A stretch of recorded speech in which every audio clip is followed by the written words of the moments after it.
Yeah, Amazon, Google, Facebook, and Twitter. Those combined are some of the largest and most powerful corporations in the history of human civilization. Amazon is what is it a $10 billion company now? It was only like 2 or 3 years ago that I think Apple was the first company to have a $1 billion valuation. And now all of them have 1 billion or more.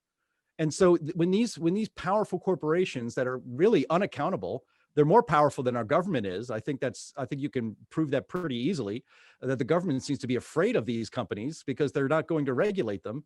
And that can happen to you. If they can cancel Donald Trump, they can cancel other people as well. But the thing about Parler, and so the justification taking the Parler app off of their app stores, and then subsequently, so you'd be able to use Parler on your web browser, or if you had it on your phone before they took it away, you could I presume you could still use it on your phone. But we never got to test that because immediately Amazon took Parler right off of its servers, for which they paid.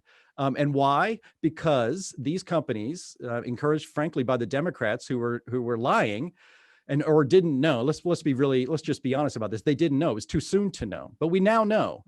I think as this was accurate, at least as of yesterday. Do you know how many people that they've arrested at the Capitol Hill riots had Parler accounts? Yeah. I was going to ask you about this. Zero many. That's how many. But Parler was nuked from space by Amazon Web Services because supposedly Parler was being used to organize that riot.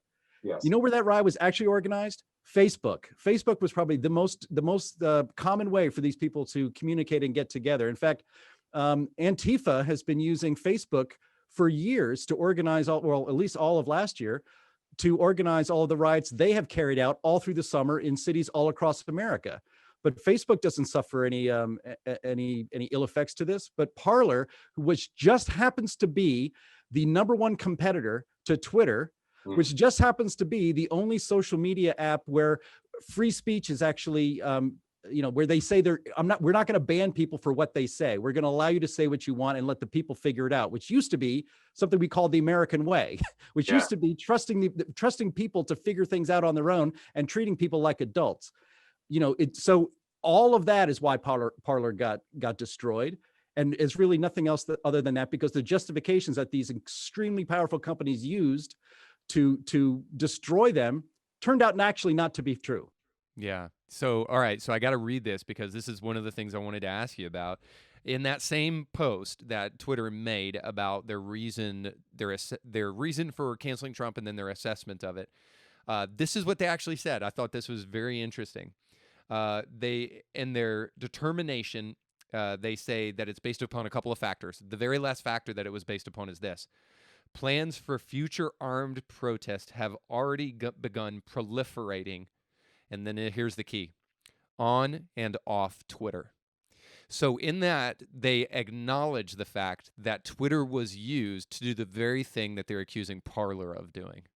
Exactly. And so, so when I said earlier that you can't be too paranoid because it turns out these things end up being true, when the justification for destroying Parler, utterly destroying it in the matter of 20 hours, it was a Thanos snap. Yeah. And so, when these things happen, you keep saying, well, it can't get any worse. My friends think of me as kind of cynical. It's like, here's the secret, guys. It can always get worse. And it almost always gets worse. So you're an optimistic cynic. It could always be worse.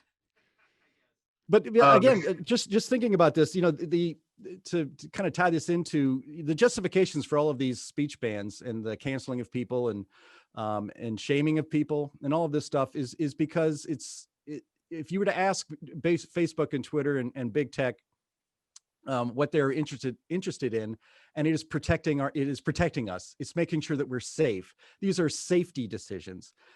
We're talking about words. Yeah. And we now live in a society in which there's a blog I read a lot called Ace of Spades HQ, and the proprietor of that, Ace, he's written this a lot actually lately in the last couple of months, but he says that I think this is brilliant. Conservative speech is violence, and left-wing violence is speech. So if you say something, just words are violence. And so we have to protect you because, your safety is at risk if you hear something that you don't like or offends you.